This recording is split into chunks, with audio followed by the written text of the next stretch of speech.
बेटी शालिनी की उम्र लगभग 28 साल की हो चुकी थी, लेकिन अभी तक उसकी शादी नहीं हुई थी।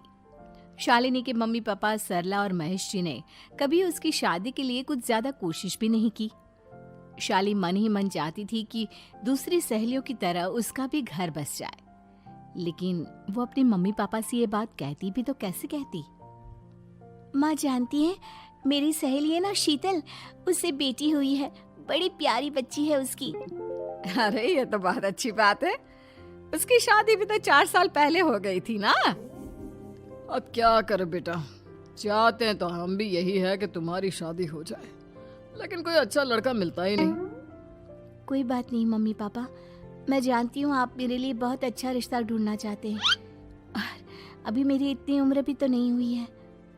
अच्छा शालिनी बेटा, क्या है ना, मेरे पास नई साड़ी नहीं है और मुझे किटी पार्टी में जाना था, तो इस महीने तेरी तनख्वाह आ जाए तो एक नई साड़ी दिलवा देना बेटा।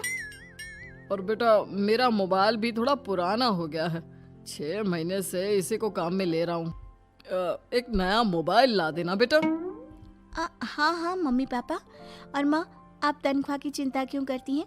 साड़ी तो मैं आपको कल ही दिलवा दूंगी।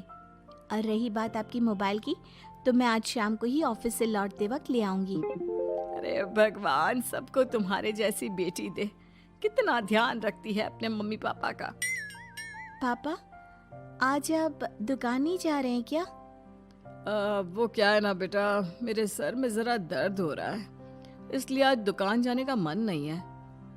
पापा दवाई ले लीजिए, और अगर हो सके तो चले जाइए। इस तरह दुकान बंद रहेगी तो ग्राहक आना बंद कर देंगे ना। अरे बेटा, तेरे पापा की अब उम्र हो चली है और तू है ना हमारी कमाऊ बेटी, इतनी अच्छी नौकरी करती है, हमारा ख्याल रखती है, तेरे पापा को चिंता करने की क्या जरूरत भला है? ठीक है पापा, आप अपना ध्यान रखिए। मैं ऑफिस से लौटते वक्त आपका फोन ले आऊंगी। और माँ, आपकी साड़ी हम कल लेकर आएंगी। शालिनी के जाने के बाद क्या करे? शालिनी के लिए सच में कोई लड़का ढूंढकर उसकी शादी करवानी है क्या? अरे पागल हो गई हो क्या? वो शादी करके इस घर से चली गई तो हमारे खाने के लिए पैसे कहाँ से आएंगे? जानती हूँ वैसे भी आपको ना दुकान पर जाने में, काम करने में आलस आता है, अच्छे से पहचानती हूँ आपको। हाँ तो क्या हुआ, बेटी नौकरी करती है, जब बच्चे माँ बाप की कमाई पर मजा कर सकते हैं तो क्या माँ बाप बच्चों की कमाई पर थोड़े दिन चैन से जी नहीं सकते? अरे वो तो हम जी रहे हैं ना, देखा ना हमारी बेटी एक ही बार में हमें मोबाइल और साड़ी दिलाने के लिए कैसे फट से तैयार हो गई। एक दिन सरला की एक पड़ोसन अपने भतीजी का रिश्ता लेकर सरला के घर आती है। सरला बहन, ये मेरा भतीजा है प्रशांत, इसके लिए रिश्ता ढूंढ रही थी बहुत दिन से। अचानक से तुम्हारी बेटी का ख्याल आया। इतनी सुंदर और अच्छी नौकरी वाली लड़की है, मुझे तो बहुत पसंद है। अरे तुम्हारे पसंद करने से क्या होता है? मेरी बेटी को भी तो तुम्हारा भतीजा पसंद आना चाहिए ना। हाँ हाँ, ऐसे थोड़ी ना कि तुम्हें हमारी लड़की पसंद आ गई और हमने रिश्ता कर दिया। मेरा भतीजा बहुत बड़ी कंपनी में जॉब करता है। अंकल जी, मैंने आपकी बेटी को देखा है और वो मुझे बहुत पसंद है। हाँ हाँ, तुम्हें तो पसंद है, लेकिन हमें भी तो उससे एक बार पूछना पड़ेगा ना। तो बुलाइए ना शालिनी को, उससे पूछ लेते हैं कहाँ है वो। ऑफिस गई है और उसको आने में अभी देर लगेगी। लेकिन तभी शालिनी ऑफिस से आ गई।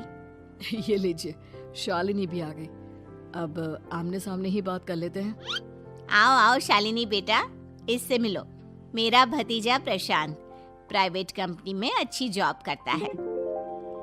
अब बेटा, तुम्हें ये लड़का पसंद है क्या? देखो बेटा, सोच समझ कर हाँ करना, तुम्हारे ऊपर कोई जबरदस्ती नहीं है। मम्मी पापा, प्रशांत की जॉब और उसकी बातें सुनकर मुझे तो काफी अच्छा लगा। मैं उससे शादी करने के लिए तैयार हूँ। ये लो, सारा मामला यहीं के यहीं निपट गया। लड़का और लड़की राजी हैं, तो अब हमें क्या। सरला की पड़ोसन और प्रशांत वहां से चले जाते हैं। अगले दिन, क्या हुआ मम्मी पापा, आप इतने उदास क्यों लग रहे हैं? वो क्या है ना बेटा, तुमने शादी के लिए हाँ कर दी उस लड़के के साथ। तो क्या हुआ माँ, उस लड़के में कोई खोट है क्या? आपको वो पसंद नहीं? अरे नहीं नहीं बेटा, जिसमें तुम्हारी खुशी उसमें हमारी खुशी। हमें भी लड़का पसंद है। तो फिर क्या बात है? अगर कुछ भी है तो आप मुझे बता सकते हैं। तुम्हारी माँ ये सोच सोच कर परेशान है कि तुम्हारे बाद हमारा क्या होगा। तुम हमारी इकलौती बेटी हो, हमारा बुढ़ापा कैसे कटेगा। अब बेटा, हम अपने बारे में सोचकर तुम्हें जिंदगी भर शादी करने से रोक तो नहीं सकते ना। जाओ, तुम अपनी जिंदगी में खुश रहो। हमारा क्या है, जैसे तैसे जी लेंगे। हाँ बात तो सही है बेटा, कैसे भी करके मैं दुकान का काम कर लूंगा। तुम और प्रशांत शादी करके खुश रहो। अपने माँ बाप की बात सुनकर शालिनी काफी दुखी हो जाती है। उसे लगने लगता है कि वाकई में उसकी शादी हो जाने के बाद उसके माँ और बाप का ख्याल कौन रखेगा। और यही सोचकर वो एक दिन प्रशांत से मिलती है। देखो प्रशांत, तुम मुझे बहुत पसंद हो, लेकिन मैं चाहकर भी तुमसे शादी नहीं कर सकती।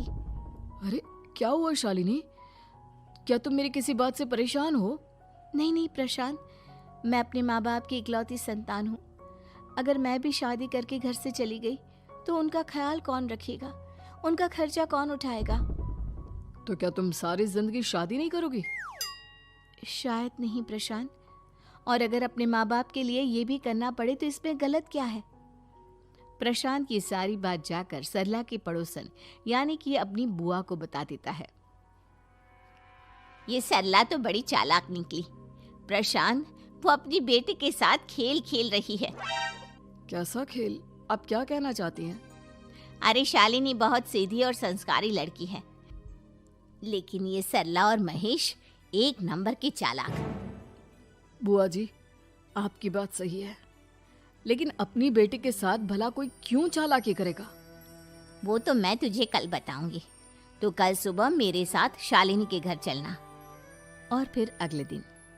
क्या हुआ सरला बहन, तुम्हारी बेटी ने तो शादी के लिए मना कर दिया। अब पता नहीं बहन जी क्यों मना कर दिया। हम तो चाहते थे कि बेटी की शादी धूमधाम से करें।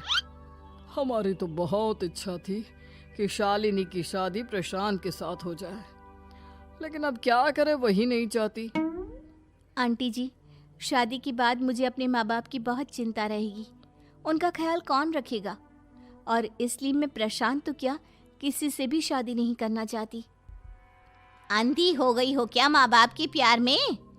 पहले जरा अपने माँ बाप से सच तो पूछ लो। कैसा सच?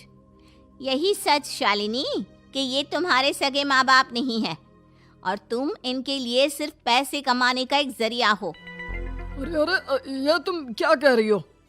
सच ही तो कह रही हूँ भाई साहब। अब सीधे सीधे अपनी बेटी को अपनी सच्चाई बताओगे या फिर मैं कोई दूसरा तरीका निकालूं?